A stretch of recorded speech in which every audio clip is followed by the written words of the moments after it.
Krishna prayer house మరియు centre సంఘముల తరపున ప్రభు పేరిట మీ అందరికీ నా హృదయపూర్వకమైన వందనములు. ఈరోజు దేవుని వాగ్దానం 116వ సంకీర్తన 7వ చరణం.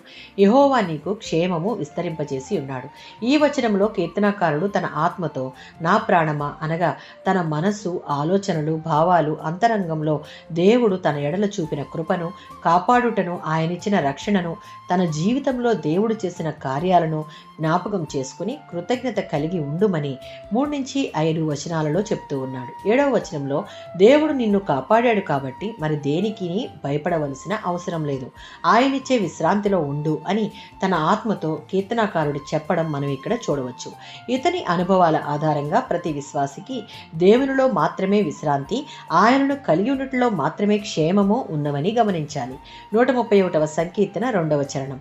దావీదు పరాక్రమశాలి, గొప్ప రాజు అయినప్పటికీ తనను తాను ఒక చిన్న పిల్లవాడితో పోల్చుకున్నాడు. దేవుని ఆత్మ అతనికి ఒక సత్యాన్ని నేర్పాడు. దేవుని దగ్గర ఒక క్రమశిక్షణ కలిగిన వాడుగా, దేవునికి అన్ని విషయాలలో విధేయుడుగాను, తనలో దేవునికి ఇష్టం లేని ప్రతి క్రియలు, ఆలోచనలు, మాటలు తీసివేసుకునేవాడుగాను, దేవుని సన్నిధిని నిత్యము వెదకాలన్న ఆశ కలిగిన వాడుగాను ఉన్నాడు. కనుకనే దేవుడు తన ఎడల విస్తారమైన కృపను కృమ్మరించి ప్రతి విషయంలో తోడయుండి అతని క్షేమమును విస్తరింపజేసి వర్ధిల్లింపచేశాడు.